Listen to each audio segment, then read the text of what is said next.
being Black is real, at the end of the day. And what I mean by that is that, it's very important to have representation, to know your history, to know the struggles and also the joys of being Black, and to be able to celebrate all of that.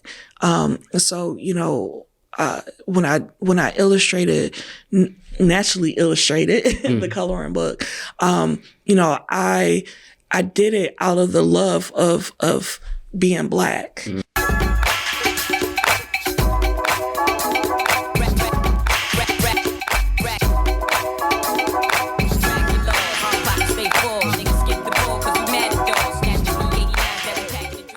What up, though, Black Fridays family? Welcome back to another installment of the Black Fridays podcast. I need y'all to pay close attention today because we have the ultimate creative in the building, none other than Miss Sherrie Savage of Naturally Illustrated and also the founder of the Coloring Museum. How you doing today? I'm well. How about yourself? I'm doing great. I'm glad that you were willing to come and spend some time with us on the podcast. So wanted to, if I can, dive right in, wanted to know how did this whole creative journey kind of start for you? I saw somewhere that you said you've been coloring or drawing since the age of 3. Yes. So drawing since the age of 3, probably coloring on the walls since the age of 3. I inherit my artistic abilities, honestly. Both of my parents are artists in their own creative way. My father is a carpenter.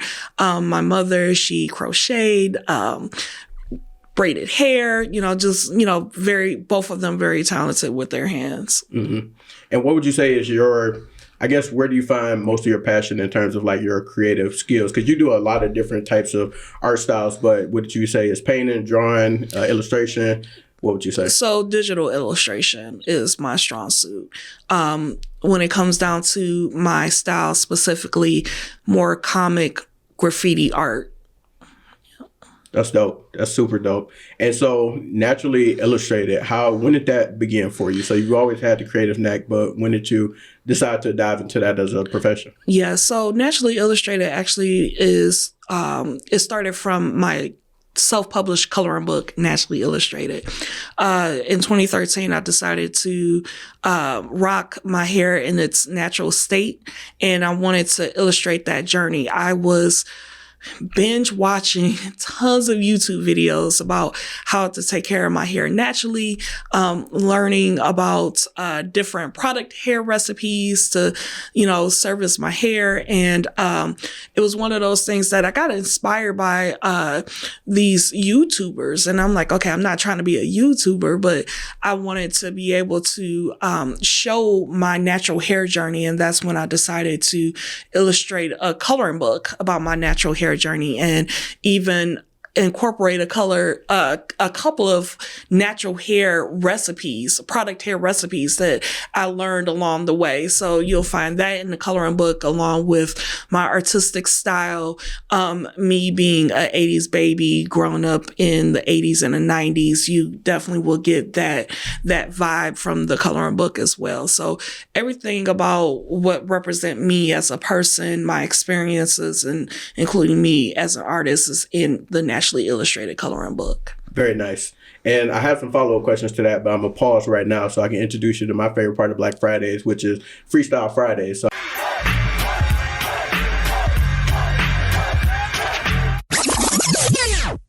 I know that you are an artist from the visual standpoint, but I'm going to need you to drop some bars. You got to do a poem or something like that. Why? Okay, so hold on, you know what? I'm gonna cheat. No, because so let me tell you something. I did apply for Hatch Detroit, did not get in as a finalist. However, what I did was I actually I used to write poetry in high school, so I haven't done it in a long time. So you got a poem. So what I did was I actually did a story, a children's rhyme story for the Hatch video. Okay. It's actually a Mr. Rogers parody. Okay. So the video is pretty cool. It's not public, however, which I think I am going to make it public. But yeah, with that, it's a little bit of a rhyme. Yeah, I just found it. All right, let's do it. Yeah, so hi, I'm Sherrie, and I'm going to take you on a coloring journey full of magic and mystery across the streets of Illinois and beyond Midtown yonder. Let me share with you how our coloring story became to be and why we are out here in these Detroit streets. Let's go back to Good Case of Bakes, where the treats are sweet and the coloring fun led the way. In 2016, a wondrous coloring book, naturally illustrated, was presented to all in the land. Over 230 colorists came to fellowship and discovered the power of the crayon. Coloring pop-ups took over Detroit, and everyone was filled with glee. Come to find out, coloring was much needed in the community. Much work had to be done to make the coloring business a successful one. Techtown, Bill, Motor City Match, Detroit Means Business, and many more cohorts that supported our vision. Pitch competitions won, business loans secured, and tons of sweat equity invested. Our coloring dreams manifested. We're coloring for a purpose. We have so much to give, but what can we provide that was once forbidden as a kid? The Coloring Museum was born, where coloring on the walls is encouraged and doodling on paper was yesterday's news. Bringing together local art and the community, our neighbors get to color murals on the walls that represent the Detroit city. The inner child is coming out to play, and we wouldn't have it any other way. Detroit is home, Grandma Rosedale is where I live, and the Coloring Museum will reside right near my crib. I want to pay it forward and pour into my community, give back to the city that made me into this artistry beauty. Now you know my story and how the Coloring Museum came to be. It's a reflection of my life story. Childhood trauma didn't stop me from being the greatest that I can be. The power of the crayon could be healing for those seeking art therapy. Hatch, don't be shy. Give our coloring products and services a try. I hope to see you soon at the Coloring Museum, where all are welcome to color their world. Let's go. Ladies and gentlemen, there we have it. The first person on Black Friday, Freestyle Friday, to drop some bars on us. So Freestyle Friday is actually just random assortment of questions. So I always mess with people beforehand and tell them they got to drop some bars. But you actually had it. You trying to trip me up, but I was already ready. Yeah, you came ready. Yes. So I appreciate it. Hatch or anybody else out there listening, you got to drop a bag now. That ain't for free. It ain't for free. No, not at all. Give me that money. we appreciate it. So you definitely successfully passed Freestyle Fridays with flying colors. We don't even have to do the rapid fire now. Look, and then here it is. I already set the bar. So everybody who's watching and coming in, you already have a bar set. You gotta tighten up. Yeah, come with some bars, some clean bars. Yeah, we want to keep it family friendly as much as possible.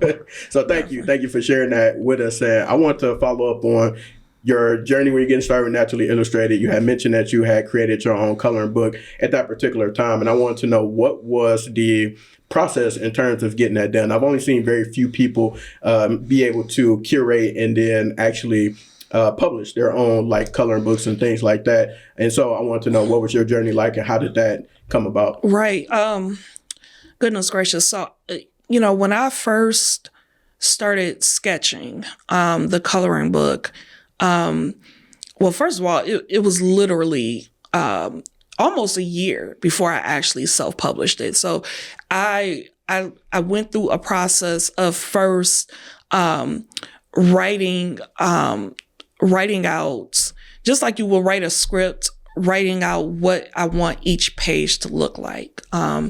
Is it going to be a page that just shows graffiti, or is it going to be a page that represents my hair or how I'm feeling that day? How many pages am I going to have with product hair recipes that I use on a regular, things of that nature. So first, that's I did, had to go through the brainstorming process, and then it was one of those things that next was just the drawings, sketching and redrawing. And then once all the sketches were done, laying them out, making sure everything looks cohesive, it makes sense.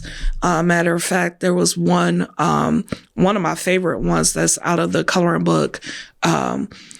I felt like it was an eyeball. I said, what is it about this page that doesn't make sense? And sure enough, I had a couple of other people looking at it, critiquing it with me. So there was parts of that page that I had to edit. So there was definitely an edit process with that. And then the rendering, going to Illustrator is my go-to. Adobe Illustrator is my go-to to render. So doing that, and then finding a printer. That was not fun. Printing is definitely expensive. It's even more expensive now because of inflation. And, at that time, there weren't a lot of people self-publishing coloring books. So for me to try to get the quality that I was looking for that made sense for coloring, a lot of printers were missing the mark. And that was a huge challenge for me.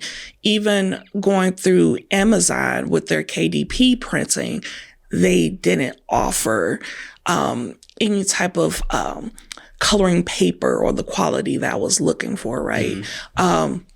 So fortunately, from my previous employer, there was a guy that did all of our printing. I had his phone number in my phone. I said, hey, this is what I'm doing. Can you help me out here?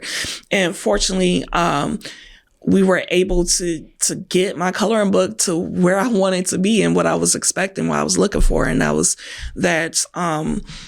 that hefty type of cardstock paper.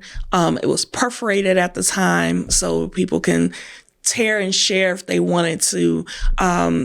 At the time as well, the bonding of the coloring book was actually at the top instead of at the left. I'm left-handed, so that was something else that I took into consideration. And another thing too that a lot of people don't do is do their homework. I was going to so many different stores and just looking at coloring books, from Office Depot to Michael's to Barnes and Noble. I was going everywhere, just looking at, again, and that's where I got the idea to actually have my book bounded at the top instead of at the left, because I'm like, oh, this makes sense, because here it is, I'm a lefty. That was just a different idea. And a lot of people don't do the homework. And here it is, like I said, it took me almost a year to do this, because here it is, I'm editing, I'm refining, I'm researching, I'm making phone calls, because I do get a lot of people asking me like, oh, how did you get started? Yeah, I did homework. Like, I did homework on YouTube. That's another thing too. Like, you have free information out there. I dive into YouTube. I dive into Pinterest. Just sometimes late at night, I'm just scrolling, right? So after I found a printer, I said to myself, how am I going to market this thing? I wanted to do it outside of social media. I wanted people to, my local community, to know who I am and that, this is what I've done, and be able to share it with them.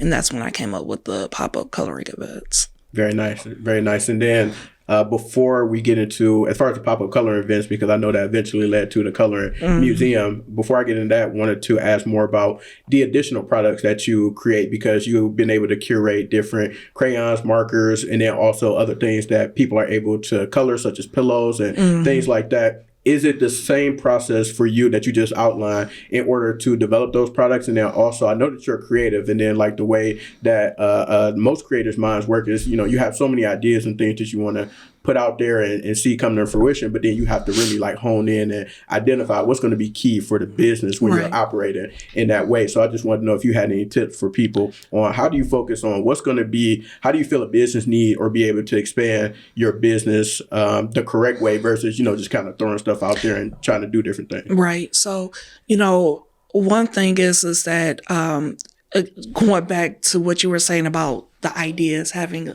an abundance of ideas, and what do you do with that? Well, first, write it down. Write down everything that you want to aspire to do. Some things may make the cut, others may not, and that's okay. Because guess what? It might make the cut a little bit later, because right now the market is not needing that product at that time, right?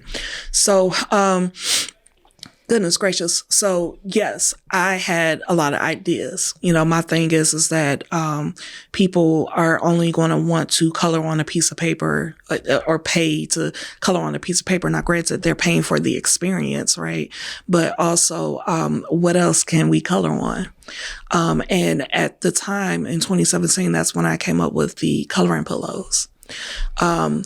It's crazy because the coloring pillows, I only sold them for about a year, before I had to stop. And what happened with that was, again, cost, right? So this is going back to what you were saying, like, okay, what do you do, to make it make sense when you have all these ideas and you want to make a profit, but then you also want to, be creative with that product. So,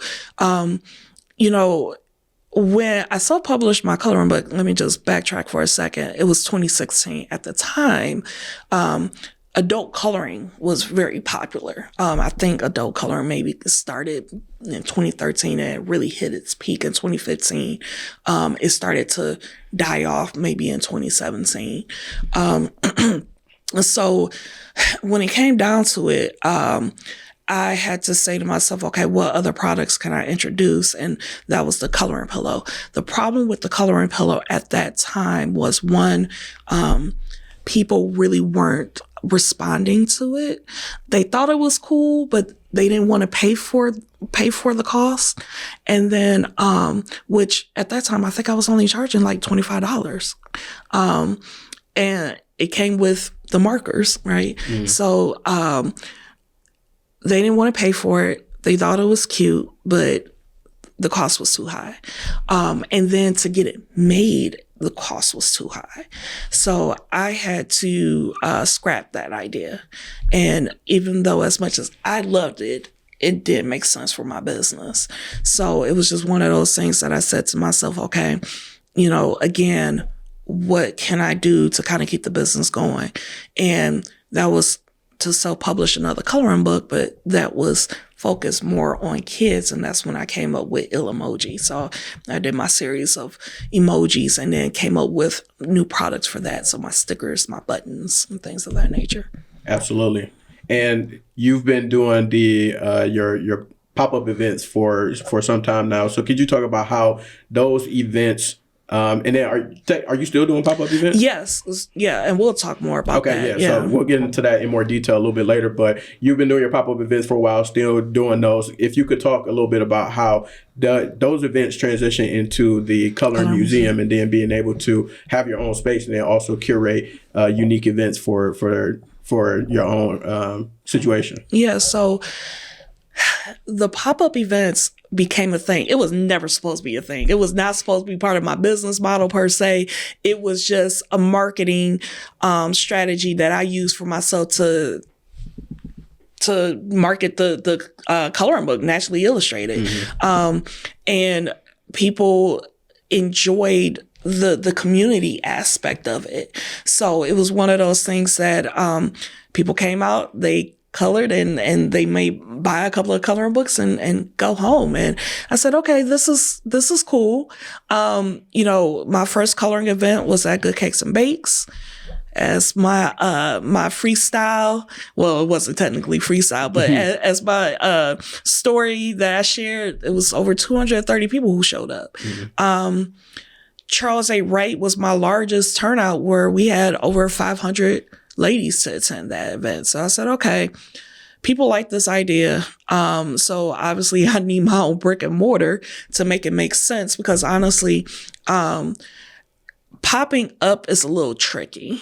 Right. Because at the end of the day, you're paying the venue, right? you're paying a venue or you're bartering in some type of way.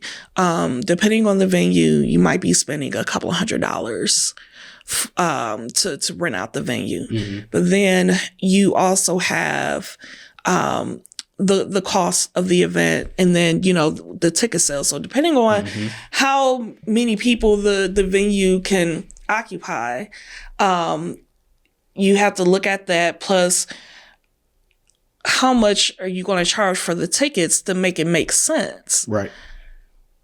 Also thinking about, you know, people's budget and what they're willing to spend. Mm-hmm. And 9 times out of 10, you're going to probably lose money. And it's one of those things that I was doing it more so for the exposure and experience and to hopefully profit off of my product, than was it to make profit off of ticket sales. Gotcha. So what will happen is a lot of times, again, depending on what was agreed or negotiated, the tickets may be for free. So, for example, I will pop up at the Southfield Public Library a lot of times. I couldn't sell my tickets there. They have free events. So it was one of those things that my event had to be free, but I was allowed to sell my coloring products. Mm-hmm. So that was the trade-off, right? So it's just one of those things that I said to myself, okay, if I'm going to continue this, I need to have my own brick and mortar, but I need to be able to come up with a niche, and what would that look like? And that's when I thought about the coloring museum and coloring on the walls. And during that time that you had the space for the coloring museum, how long was it? Was it like the pop-up space? Yep. So I popped up at the Grand River Workplace for 6 months.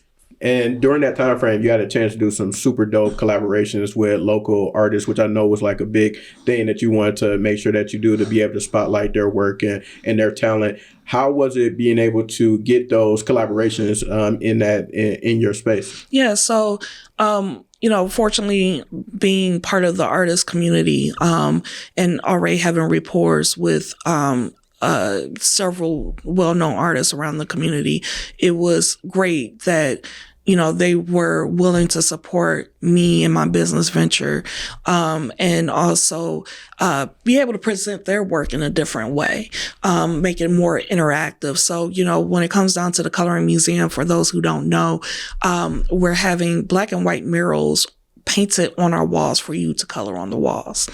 So not only are you coloring my artwork, but you're also coloring local artists, specifically muralists and graffiti artists' artwork. So we're an interactive museum. So instead of, you know, you're going to the DIA viewing the artwork, you're actually coming to the Coloring Museum to engage with the artwork. And that's where, you know, we have both that community engagement along with using their artwork to heal our community. So again, we're using the power of the crayon as a source of art therapy, right?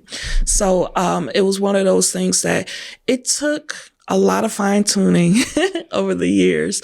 I actually came up with the idea of the Coloring Museum in 2017. So this wasn't something that was just thought of yesterday, right. But it took a while to get to this point. Because, you know, financially, I didn't have the money to be able to do all of this.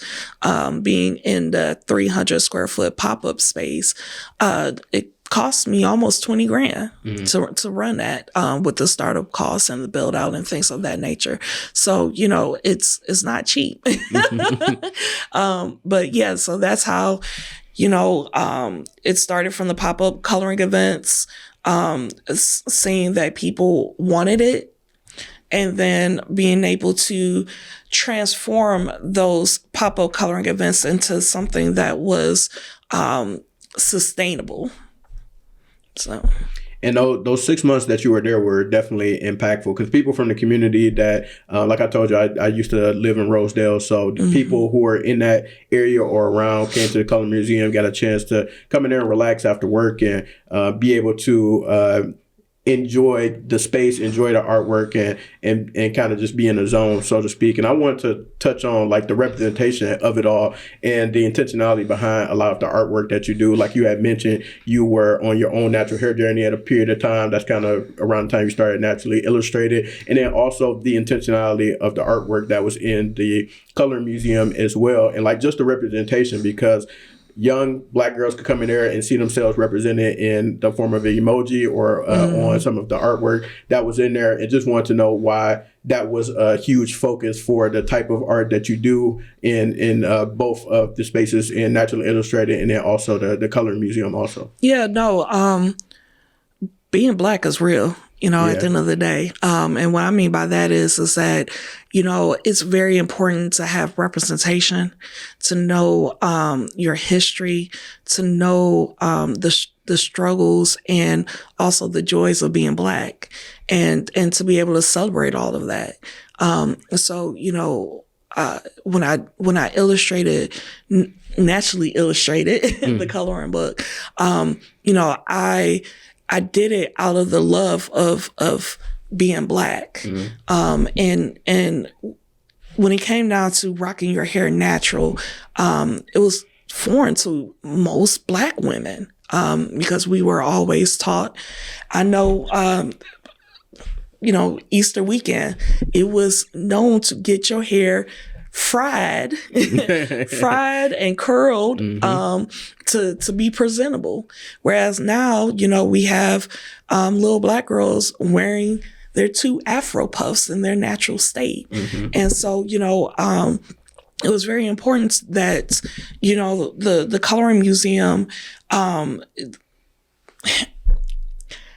it was important, first of all, me being a Black creative, to show young girls that here is a Black woman creating this artwork. I feel like women in general, and then Black women specifically, we don't get enough credit for our work. Phil is awesome. Phil Simpson, he had Smileland, and Phil is very well known around the city. Mm-hmm. And Phil has my heart as an artist. But when it comes down to me, and a lot of other Black women artists, we don't get the recognition. People, when it came down to the Coloring Museum, Phil's show stole the show, right? But here it is, you got Phil, you have Tashif, and you have a lot of other male artists who are dominating in Detroit mural art, and you don't hear any women muralists. Like, you don't hear their name. Mm-hmm.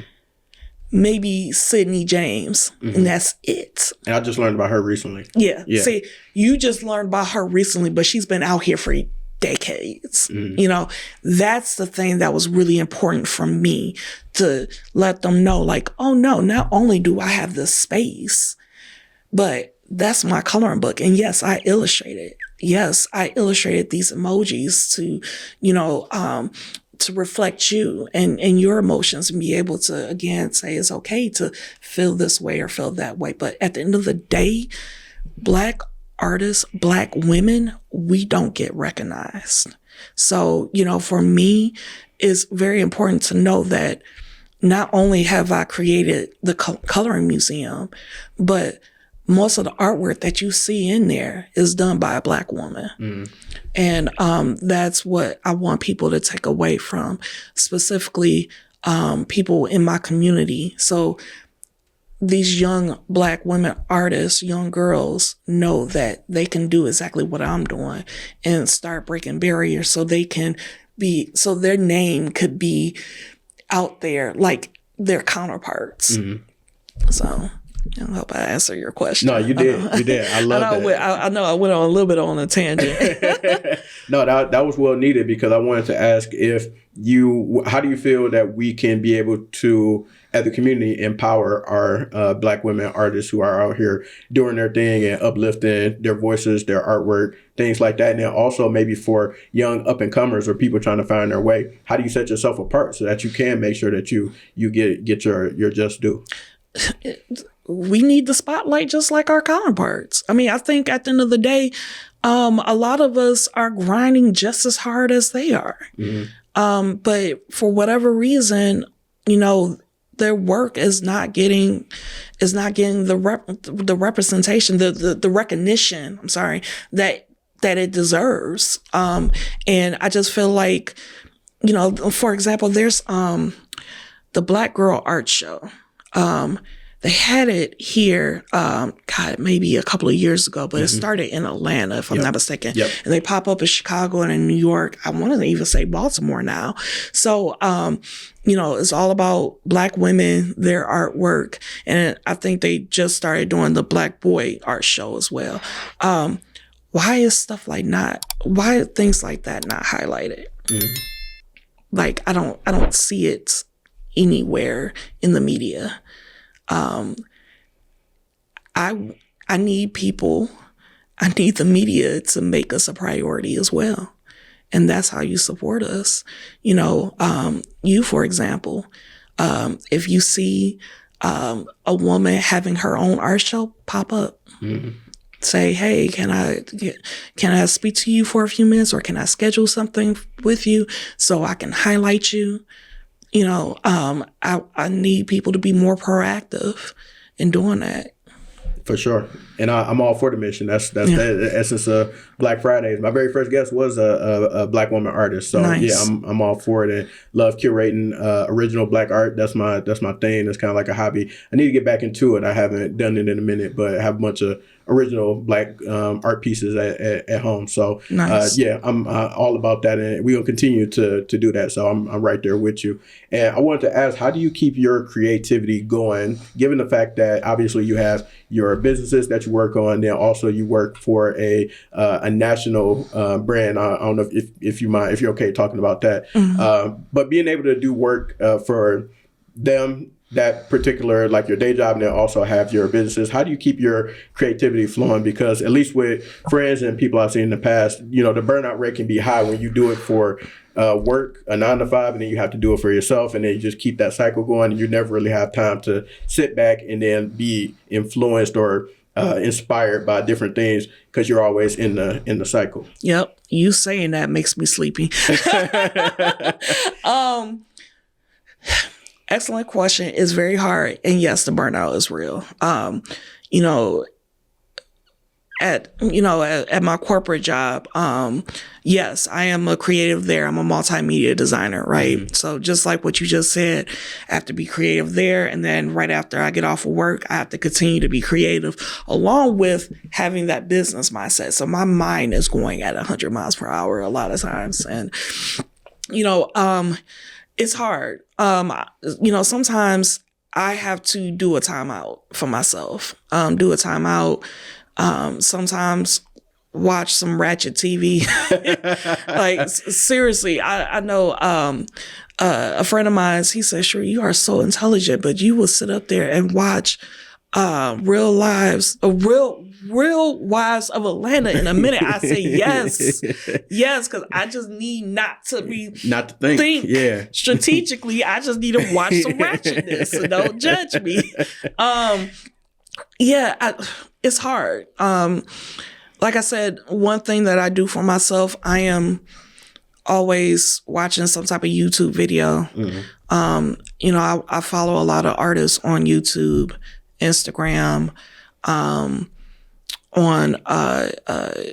not really on Twitter like that, but I'm trying to. It's just, again, the burnout is just, you're just literally overloaded with information, right? So, and I do follow Pinterest. Mm-hmm. So, one, I do a timeout for myself.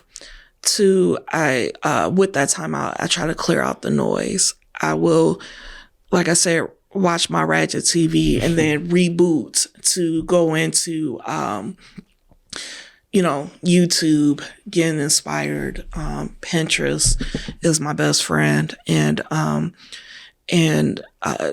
reading. That's another thing too. Haven't really took the time out to read a good book in a little bit because I've just been so overloaded with everything else, right? But reading also helps me a lot. So nice. How would you describe the current landscape of like the Detroit art scene? I know you had touched on it a little bit earlier, but so one thing it's been becoming more apparent to me. I've always been aware of it because I know different creatives in the city, but in terms of the scale in which the creativity goes from like the muralists like Sidney James, like you mentioned, and then also Phil and other people just doing stuff at a larger scale around the city, yourself included, as far as the events and the things that you've been doing with the Color Museum. Where do you kind of see the current landscape of Detroit art, and then what do you think like maybe the horizon is moving forward? Yeah. I love how the city is embracing embracing artists, encouraging art around the city, the murals that's finding, on the buildings, or what you have that the Midway, where you have, the skating rink done by Taishif, and then there's other artists that rotate around that specific area, doing their thing. At the end of the day, I think, art is just going to take over the city. And I'm loving it. I think, this is, long overdue. Mm-hmm. I think Detroit definitely has the blueprint to be something great. Be that space like, I don't even want to say Chicago. I don't know. I'm sorry. No offense, y'all, but I feel like Chicago is overrated. I don't know why, but I do. But like a New York, New York, Atlanta, those are my go-to cities. I really feel like when it comes down to us rebranding ourselves as a city, it will be rebranded as the go-to art scene. I can definitely see that happening. That's dope. That would be super dope. I see it as kind of like a renaissance of the sorts, where like now, as the more attention you get on the city and the wonderful essence of what we have, like that's kind of the newer creative space. I see it in tech, and I see it from an art standpoint. From back in the day, it's more so maybe like music and entertainment. But I see definitely being able to have that creative renaissance through those two mediums, tech and art, and then maybe the intersectionality of all of that. Right, definitely. Yeah, so definitely love to see where the city is headed. So I'm curious to know, what do you see on the horizon for yourself? What's next for the Coloring Museum? What's next for Naturally Illustrated? Are we gonna get a Coloring Mall, a Coloring City? Like what's on the horizon? Oh Lord, you know what? Coloring City. That sounds amazing. Yeah. So you know what? I never thought about it in those words, but definitely yes, Coloring City. The Coloring Museum is looking for its permanent home. I'm going to say this right now. People, please be patient with me. Trying to get into a commercial space is a whole different beast. It's different from trying to buy a home or trying to lease an apartment. And it costs a lot of money. Right now, I'm estimating between $200,000 to $300,000 that I'm going to need to build out the space for the Coloring Museum, and also marketing and inventory.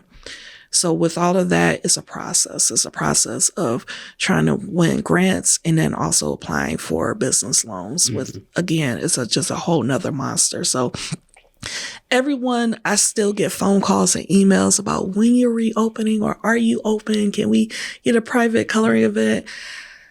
please be patient with me. I'm begging, because it is something totally different. Unless you're in it, you will never have a clue. Because I did not have a clue of what I was getting into until I actually got into it, right? It's just like buying a home. People can tell you all day long, like, okay, this is what home ownership looks like. And then you be like, okay, yeah, I'm ready. And then you don't realize what you just got into until you actually in it, right? You preaching to the choir. So, at the end of the day, people, again, I'm just begging, please be patient with me. Because I am working very hard. And I am, for the most part, a one-person business. So between doing everything on the back end of actually running the business, keeping up with my financials, I'm also creating not only just for Naturally Illustrated, but then also freelance work. And then here it is, I am also looking for property. And then I still have my full-time job. Respect to those single mothers or just women out there, period, who have kids and a husband that they have to take care of, which I have none of that. And I don't know how y'all do it, but seriously, shout out to you guys. What's next is finding our flagship home. If not a flagship home, another pop-up. We did recently look at Cadillac Place in New Center area. A couple of spaces in there looked very promising, but we are still looking, in other areas. I'm hoping to get back in Grandmont Rosedale. We'll see. But again, trying to find that perfect sweet spot is a challenge. And then here it is too, going back on this, the build out. What is the condition of the building? Will there be construction? That would definitely could take a toll, right? It could be anywhere 6 months to a year on construction, things of that nature. So, again, that's what's happening with the Coloring Museum as far as pop-ups. Going back to what we were talking about earlier, while we're looking for a home, we are also partnering with other businesses to host pop-up events. So our next pop-up event will be April 20th at District Detroit Opportunity Center. That's downtown, so right next door to the Fox Theater. That is a free event. That is sponsored by District Detroit. So look out for me on social media for more information, because I will be posting that soon. That will be in the afternoon. Don't know the time just yet, but just, save the date, April 20th. That's on a Saturday. And then we were commissioned by the NFL to have our coloring wall as part of their youth activation. So that is going to be happening the weekend of the NFL draft, so April 25th through the 27th. So I'm working on that currently. And then we're also going to be having a pop-up coloring event at Rosa, which is a coffee shop in Grandma Rosedale community. That will be on the 11th. That's Saturday, so the day before Mother's Day. And that should be, good times on that. And again, look out for us on social media with more information. I'll be publishing that pretty soon as well. Dope. And for the people who want to follow your journey, where can they find you? Social media, website, all that good stuff. Yep. So right now, our website, thecoloringmuseum.com. You'll find our services and products there as well, so you can take the coloring fun to your home. As far as social media, the Coloring Museum is on TikTok, Instagram, and Facebook.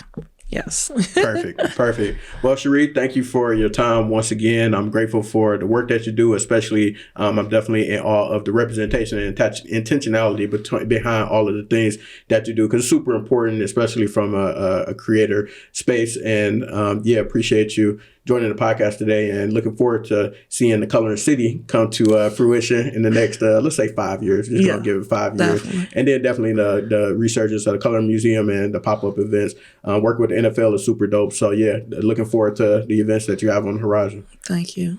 Absolutely. And everybody watching, make sure that you tap in with us. We'll talk to you soon. Peace.